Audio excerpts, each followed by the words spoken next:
La première raison, moi, que si nous voulons rupture de Guntan, c'est pas simplement en morcelant les choses, en disant je vais réformer la justice, je vais réformer ça, je vais réformer. Non. Aujourd'hui, on a un principe d'institution néocoloniale qui nous gère, et à l'intérieur, tu as la justice. Alors, c'est soit on veut faire la rupture, auquel cas on travaille sur nos institutions, on travaille sur toutes ces questions, avec ces politiques à l'intérieur, soit on décide de faire des réformes. Dans tous les cas, moi je pense que la rupture c'est ça. Maintenant, si nous voulons faire des réformes, parce que moi, je veux absolument qu'on réforme cette justice. Pour moi, ça ne répond pas à ma demande, ça ne répond pas d'ailleurs au pacte citoyen que Diomaye a signé. Parce que Diomaye, non seulement il a signé le pacte citoyen mais de bonne gouvernance, mais en même temps, même dans plusieurs de ses discours, répété ne dit quoi appliquer. Or, le pacte citoyen, l'essence du pacte citoyen, ce n'est pas seulement les questions juridiques, c'est les questions institutionnelles pour l'essentiel. D'accord, c'est basé dessus. On a ramené un président qui peut décider de nos élections, qui peut faire ceci, Assemblée nationale qui s'oppose au Conseil constitutionnel, situation difficile, etc. Il n'y a pas de lieu pour discuter réellement de la question de nos autorités religieuses, etc. À une position, etc. Il y a plein de choses comme ça qui ne sont pas discutées. Bon, bref. Ils ont décidé de faire ça, ok. Mais ce qui me choque, c'est que, la société civile s'est mobilisée. Elle a travaillé depuis le 3 février. Le F24, à un moment donné, a dit que il faut que nous demos intellectuels, vous prenez vos responsabilités. Dès que vous êtes dans une situation, vous n'avez pas le droit de vous cacher. Parce que la plupart des intellectuels, les professeurs d'université, tout ça, etc., ils avaient refusé de nous suivre dans le combat du F24 parce que pour eux, ils étaient contre la violence, contre ceci, contre cela. Moi, j'étais opposé à ça, évidemment, mais on pouvait les comprendre. Nous disons que nous tank, notamment le président Mbodj, Mamadou Ndoye et tout ça, etc. Et ils ont créé un cadre citoyen qui s'appelle Sursaut citoyen. Ils ont créé d'autres cadres art sur nos élections, etc. Et quand même, ils ont fait un travail intéressant entre le 3 février jusqu'au 24 mars. Pour assainir, ils ont même tellement travaillé sur des questions institutionnelles. Moi, la plupart du temps, moi, je n'y connais rien. Et pour montrer que Macky Sall n'avait pas le droit, pour montrer, etc. Même Babacar Bing, il est monté au créneau. Mais tous ces gens-là se sont mobilisés. Donc, on a créé ce qu'on appelle le pacte citoyen, basé sur un peu le travail des assises avec la CNRI et tout ça, etc. Bon, pendant que les gens faisaient leur campagne, nous, on a continué à travailler sur ces questions à fond la caisse, avec la sécurité dans les élections et tout ça, etc. Et bref, nous par ici, nous bindons 2 lettres au président Diomaye. Neko, l'une le donne noir, pareil Nenko. Non seulement qui l'ont signé, pacte bi, mais on l'a mis en termes d'applicabilité. Ce ne sont plus que des idées. Les applicabilité avec les Babacar, avec tous ces gens-là qu'il a invités. Yo, il a invité à individualité et les gens qui ont été à l'origine de ce travail, il a taflen. Mais c'est inexplicable. Tu ne peux pas ne pas inviter le responsable du F24, tu ne peux pas ne pas inviter le responsable de Sursaut citoyen qui ont travaillé sur ces questions. Par contre, tu vas prendre ces guides à Initsibir, ça c'est une chose du point de vue du process qui m'inquiète parce que ce n'est pas la bonne méthode. Parce que c'est soit tu veux revenir sur ta signature, parce que nous envoyons le tonton.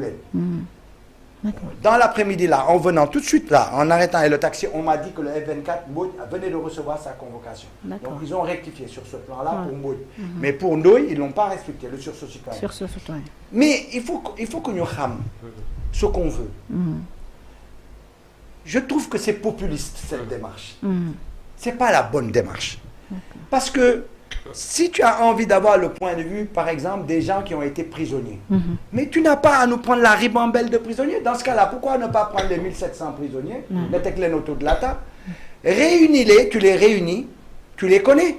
La plupart, ils disent que c'est des prisonniers du PASTEF qui sont dedans. Il y en a même qui disent « Ouais, PASTEF, règle le gueule ». Comme si un prisonnier avait une étiquette politique. Bon, vraiment, il faut arrêter quand même. Bon, les prisonniers, tu les connais, puisque pour les convoquer, il faut avoir leur numéro de téléphone. Mais tu les réunis et tu leur demandes de discuter entre eux, et que 2 personnes représentent l'un ou 3, nous systématiser cette vision dans le cadre de ce qu'on les attend. Mais bon, Pape Abdoulaye Touré, autour de la table, on va parler des questions de la justice et tout ça. Qu'est-ce qu'il va te dire? Il va te donner son avis, mais un avis individuel, en quoi il est plus prépondérant que ton avis. Il va te donner son avis de ce qu'il a vécu à l'intérieur. C'est important, nous savons les retours de parquet, d'ouri, répression et tout ça. C'est pas mieux que les gens qui l'ont vécu pour le dire. Mais boudon l'aurait. Mais on n'a pas besoin de tous. C'est ça qui est populiste derrière. La deuxième chose, on fait comme Macky Sall. On n'a pas fait de rupture. Les 3 dialogues de Macky Sall, ni le commenter, avec les gens venant de toutes parts. Convoquer qui, convoquer lui, convoquer là. Yo, tu veux faire une rupture. Pourquoi tu convoques le Benno Bokk Yakaar? Explique-moi, en quoi il te sert? Sinon, tardel là. Yo, Benno Bokk Yakaar, si vous voulez changer affaire, tu ne changer ou quoi? Pourquoi tu as besoin de Niass? Parce qu'il est président de l'Assemblée nationale. Mais Niass, avec tout ce qu'il a pu faire dans l'Assemblée, avec tout ce qu'il a dit dans les assises, Moudem rejoindre Macky Sall, appliquer aussi Dara, tous. Et tu les invites aujourd'hui. Et les gens, ils vont inviter ou l'autre. Mieux même, tu exclus des gens de l'opposition avec qui tu as cheminé. On ne comprend pas. Pourquoi tu élimines les gens de Yewwi? Tu comprends? Il y a des gens qui peuvent être intéressés sur ce débat-là. Ils le vivent, ils ont des points de vue là-dessus, qui sont même mieux que Ningayor. Bref, pour moi, c'est encore un folklore de plus. Donc, dans les rejoindre, c'est de l'amateurisme. Il faut que ce gouvernement-là sache, nous, dans la société civile, on ne donnera pas de chèque en blanc. On l'a donné depuis 2000. On veut la séparation des pouvoirs. Depuis 2000, on demande des changements qui n'ont pas lieu.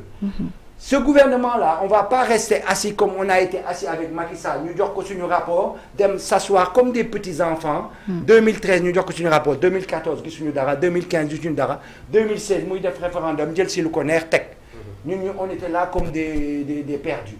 Là, non, ce gouvernement, on ne le lâchera pas. Que les gens disent que ouais, ils sont là depuis 60 jours, 30 jours. Nous, 200 jours, nous meillons le gouvernement. 200 jours, nous meillons pour appliquer les conditions d'un vivre ensemble. Les conditions d'une constitutionnalité qui tienne compte de nos besoins. Les conditions pour aujourd'hui une justice qui est libre. Les conditions d'un état de droit. Ça n'a rien à voir avec le programme de Diomaye. Parce que beaucoup de gens disent dans les réseaux sociaux, et c'est grave hein, qu'ils le disent, oui, Diomaye, il a son programme, l'autre relié au Sénégalais, c'est pas le pacte. Mais c'est absolument faux.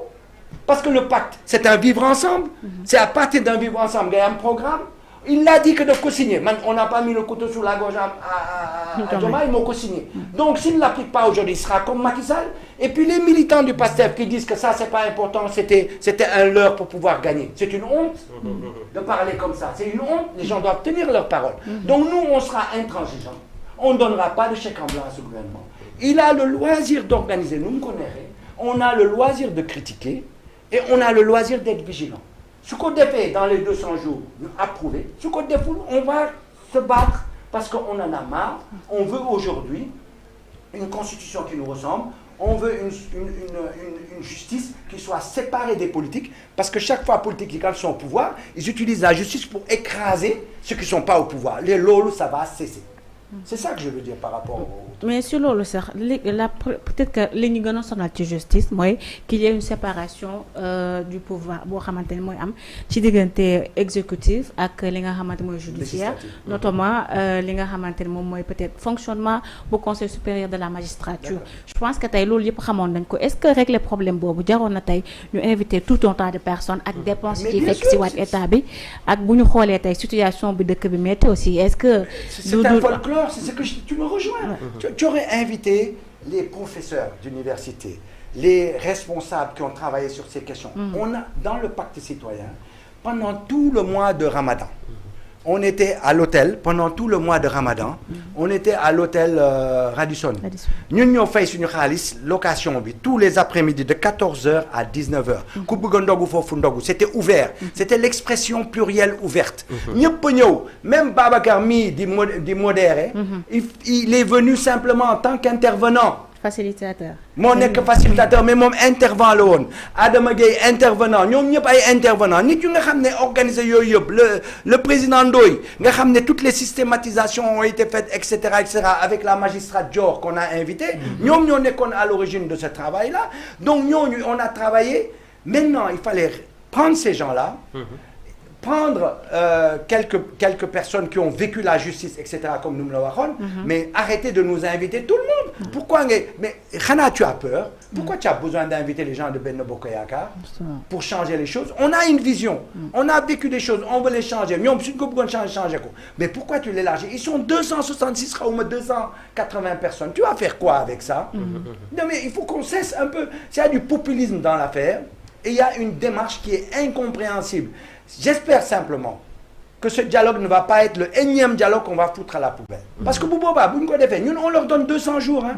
La société civile donne 200 jours à ce régime pour arriver. C'est-à-dire que nous arrivons avec Macky Sall, d'autres nous connaissent. Que les gens nous disent, ouais, il y a comme ti. Non, il y a comme ti amoufi. Donne-nous tout du genre chèque en blanc à qui que ce soit. Parce que Diomaye, il connaît bien ce qu'on a écrit dans ses rapports. Si vous regardez, même dans sa communication, à chaque fois il s'est référé à ça et disant de faire appliquer.